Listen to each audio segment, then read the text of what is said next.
প্রথমে মাসুদ কামাল ভাইয়ের কাছে একটু যেতে চাই যে জনাব মাসুদ কামাল ভাই আপনি জানেন যে গতকাল বিএনপির দিক থেকে একটা নতুন দিক আমরা দেখলাম, সেটা হলো যে অন্তর্বর্তী সরকার নিরপেক্ষ কিনা এই নিয়ে সংশয় শঙ্কার কথা বিএনপি মহাসচিব বলেছেন।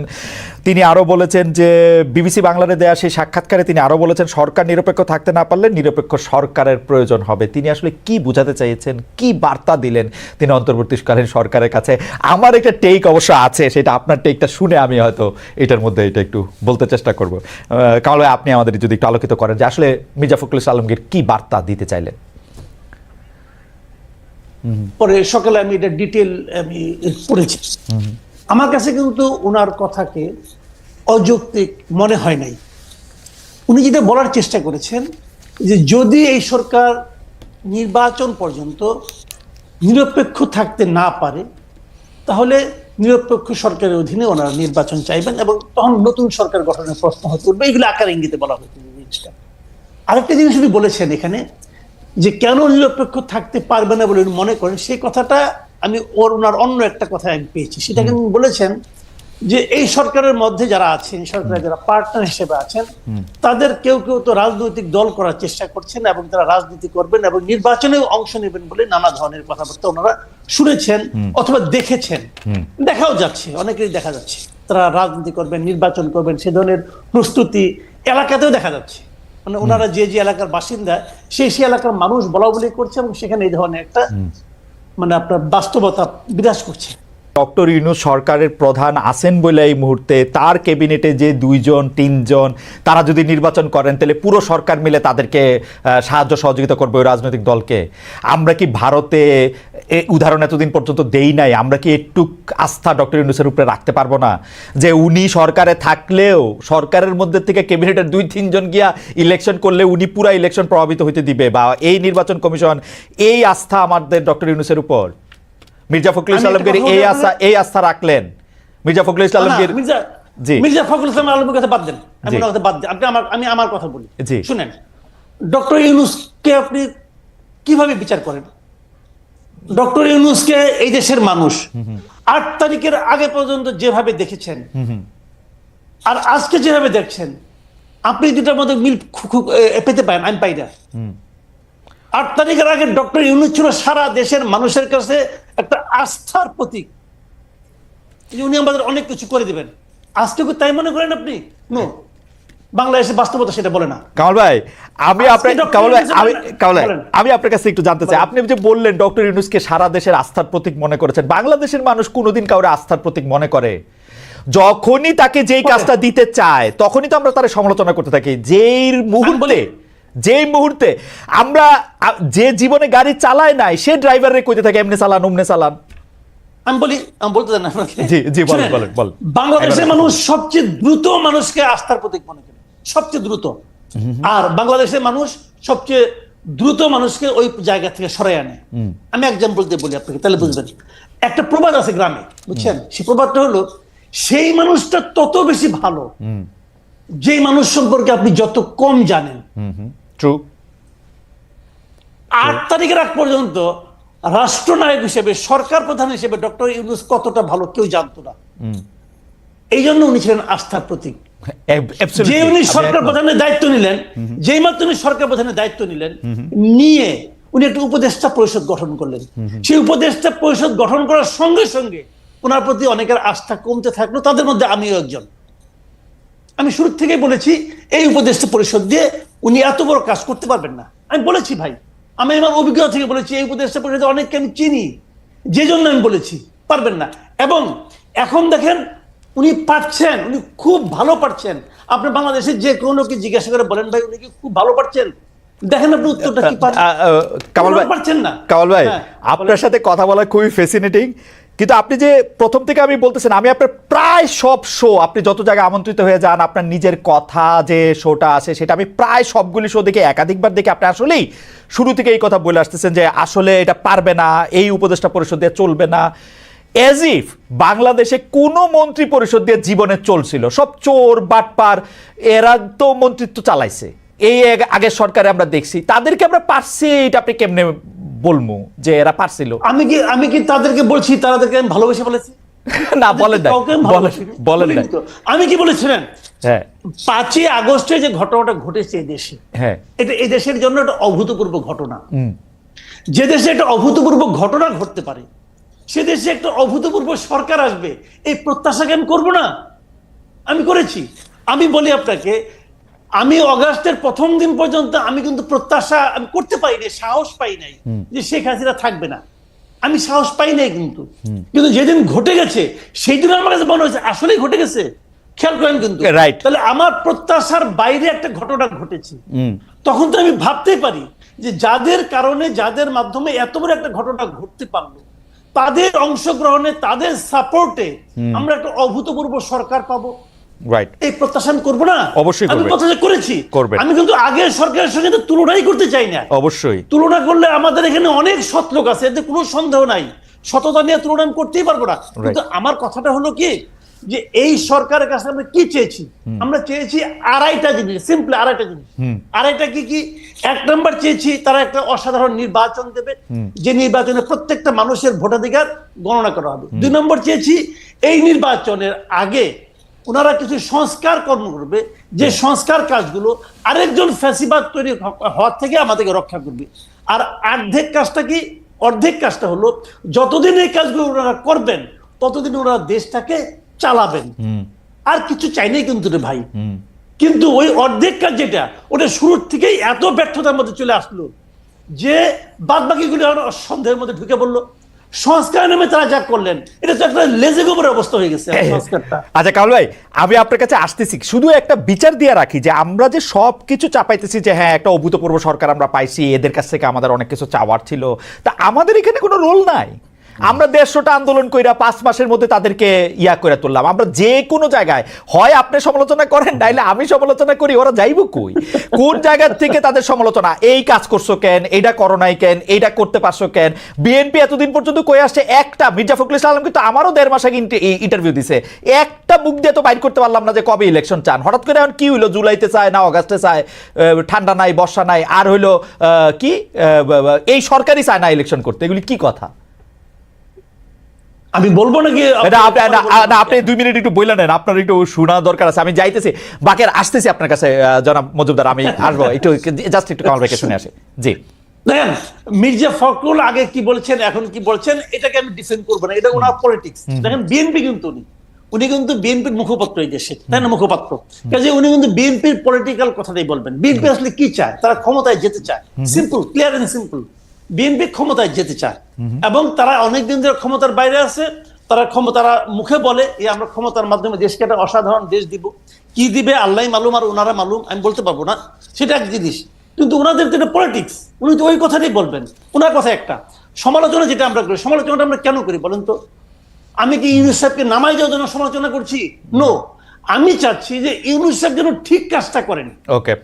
এবং এটা করার জন্য বারবার ওনাকে হ্যামারিং করতেছি, ভাই আপনি ঠিক কাজটা করেন, ঠিক কাজটা করেন। উনি কি ঠিক কাজটা করতে পাচ্ছেন না?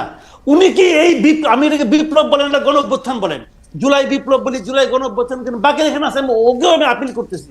উনিও বলুন যে এই যে উনার যে উপদেষ্টা পরিষদ উনি গঠন করেছেন, উনি তো জুলাই বিপ্লবের ফসল।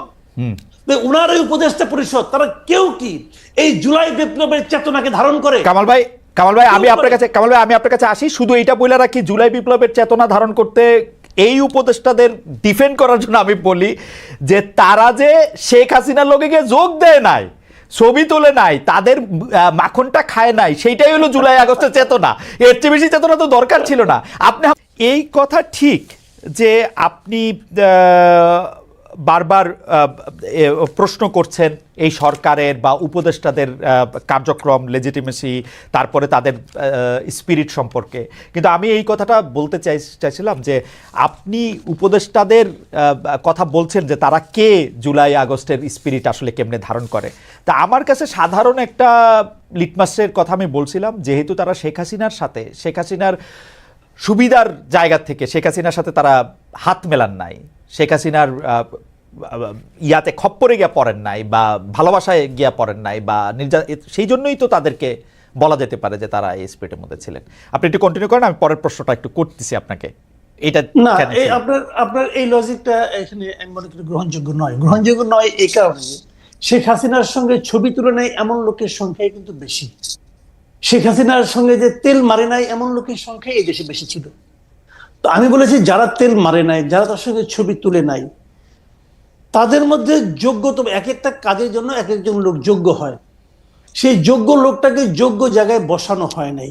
সে কারণেই আমি এই সরকারের সাফল্য নিয়ে সন্দেহ পোষণ করেছিলাম। আমি আপনাকে একটা সিম্পল উদাহরণ দিয়ে বলি। এই বাকের মজুমদার, আপনি বললেন যে ও রাজপথে ছিল, ঠিক আছে ছিল, ও রাজপথে থাকাকালীন যাই যে ওকে বলতেন যে বাকের তুমি ভাই আন্দোলনটা খুব মন দিয়ে করো, কারণ যদি তুমি এই আন্দোলন করে শেখ হাসিনার পতন ঘটাইতে পারো তাহলে আমরা নূরজাহান বেগমকে দায়িত্ব দেবো দেশের স্বাস্থ্য ব্যবস্থাকে ঠিক করার জন্য। ও কি বলতো আপনাকে? ভাবেন তো একটা কথা, ও কি বলতো? ভাই নূরজাহান বেগম জিনিসটাকে, উনি কে? উনি স্বাস্থ্য ব্যবস্থার কি বুঝেন? উনি কিভাবে একটা এরকম গণ অভ্যুত্থানের পর একটা নতুন সরকারের স্বাস্থ্য ব্যবস্থাকে ঠিক করবেন? সেই কাজটাই কিন্তু করা হয়েছে। নূরজাহান বেগম কি গৃহবধূ একজন মানুষকে ঘরের থেকে ডেকে এনে ওনাকে দেওয়া হয়েছে স্বাস্থ্য ব্যবস্থা ঠিক করে। কিন্তু কামাল ভাই, এইটা তো লিডারের চয়েস। আমরা কিন্তু দেখেছি যে কোচ অনেক সময় সবচেয়ে ভালো খেলে আসা লোকটাকেও খেলায় না। আপনি তো আমার পয়েন্টটা বলে দিচ্ছেন ভাই, আমি তো ওই কথাটাই বলছি, এটা লিডারের চয়েস। জি, and that was the tragedy. আমাদের লিডারের একটা ব্যাড চয়েস, আমাদের লিডার এমন একটা চয়েস, ওই চয়েসটা দেখার পরেই তো আমি মন্তব্য করেছি যে এরা পারবে না, চয়েসটা ভালো হয়নি। উনি চয়েস করার সময় উনি সিরিয়াস ছিলেন না। আমি এই কথাটাই বলছি, বারবার বলি যে আমরা যে গভর্নমেন্টটা পেয়েছি, একটা নর্মাল গভর্নমেন্ট এবং একটা গণ অভ্যুত্থানের গভর্নমেন্ট আকাশ পাতাল পার্থক্য হবে তার প্রত্যেকটা চিন্তা, তার প্রত্যেকটা আচরণের মাধ্যমে। অথচ আমরা একটা তারা হবে শার্প, তারা হবে তাৎক্ষণিক। আমরা একটা গভর্নমেন্ট পেয়েছি লেথার্জিক গভর্নমেন্ট, আমি এই কথাটাই বলেছি, এবং তারা নন সিরিয়াস গভর্নমেন্ট। আপনি দেখেন, আমি একটা সিম্পল একটা উদাহরণ দিয়ে বলি আপনাকে। আপনি তো অনেক লোকের অনেক ইন্টারভিউ নিয়েছেন, দেখেছেন। আপনি নুরুল কবির সাহেব যে ইন্টারভিউটা নিলেন আমাদের ইউনূস সাহেবের, বলা হয়ে থাকে এ যাবৎকালে এটা হলো বেস্ট ইন্টারভিউ। আমিও তাই বলি। কিন্তু ভাবেন তো, যখন নাকি উপদেষ্টাদের যোগ্যতা নিয়ে, ওনার যোগ্যতা নিয়ে নুরুল কবির প্রশ্ন করলেন, উনি কি বললেন? উনি বললেন যে আমি তো এই জগতের লোক না, আমাকে জোর করেছে নিয়ে এসেছি, আমি কিছু জানি না, আমি বোঝার চেষ্টা করতেছি, দেখতেছি কি হয়, দেখি কতটুকু করা যায়। তারপর যখন বললেন যে আপনার উপদেষ্টা তো অনেক কিছু পারছেন না, ওনাদেরকে আমি কি বলবো, আমি নিজেও তো পারি না, তো ওনাদেরকে আমি কিভাবে বলবো? আপনার এই কথাগুলো শুনতে মনে হয় যে না, কি বিনয়ী লোক, কি সুন্দর লোক, নিজের কথা স্বীকার করলেন।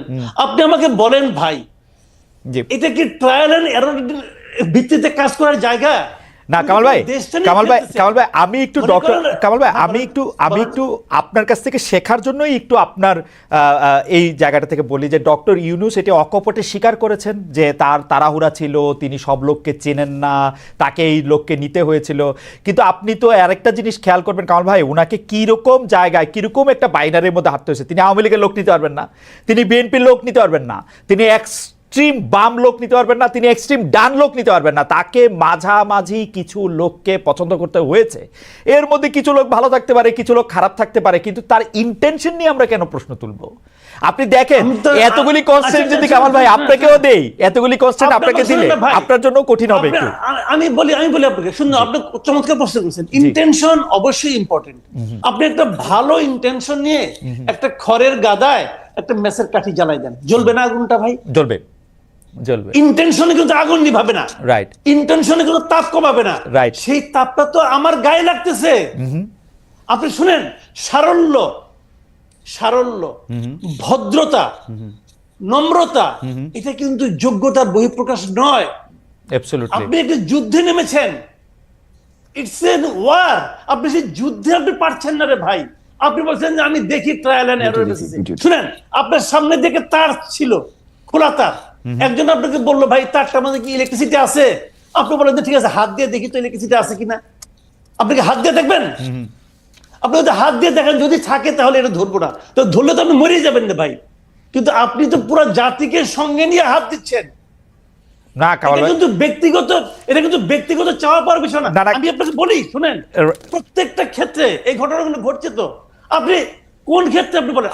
আপনি জীবনে অনেকদিন সাংবাদিকতা, আপনি বলেন তো, অর্থ বছরের মাঝামাঝি আইসা শতাধিক পণ্য এবং সেবার উপর আপনি ভ্যাট এবং সম্পর্ক শুল্ক জারি করছেন, কার সঙ্গে আলাপ করে করছেন? ওকে, আপনি কার সঙ্গে আলাপ করে করেছেন? আমি একটু আগের থেকে আসি কামাল ভাই। সেইটা হচ্ছে যে আসেন। আপনি বলতেছেন যে এটা একটা যুদ্ধ, কিন্তু আমি তো দেখতেছি সেইটা হচ্ছে যে তিনি আসছেন শান্তিরক্ষা মিশনে। আমাদের শান্তিরক্ষা মিশন আর্মির যখন আফ্রিকায় যায় তারা যুদ্ধ করতে চায় না, তারা শান্তিটা বজায় রাখতে যায়। আচ্ছা, তাদেরকে তো একটা নিরপেক্ষ good, জায়গা, very good. ডক্টর আচ্ছা, ইউনূস very good. যুদ্ধ করতে আসেন তাহলে না। আচ্ছা আচ্ছা, খুব ভালো, আপনি চমৎকার উদাহরণ দিচ্ছেন। হ্যাঁ। আমি এই চমৎকার উদাহরণ দিচ্ছি, একটা মন্দ উদাহরণ দিই আপনাকে। জি, জি। যে শান্তিরক্ষা মিশনের সমস্ত মসজিদের ইমাম এবং পাদ্রীদের না পাঠায় সেনাবাহিনীকে পাঠায় কেন ভাই? কারণ এটা আপনি আমার বুঝান তো। যদি যুদ্ধ লাগে যুদ্ধ করবে, শান্তিরক্ষা যুদ্ধ মিশনে লাগলে যুদ্ধ করবে, যুদ্ধ লাগলে যুদ্ধ করবে। That is the point. G. That is the point. যুদ্ধ তো লেগে আছে সারা দেশে। মানুষকে জিজ্ঞাসা করেন না তার পকেটে কি যুদ্ধ লাগছে কিনা, বাজারে যে দেখেন না যুদ্ধ লাগছে কিনা, যুদ্ধ লেগে আছে।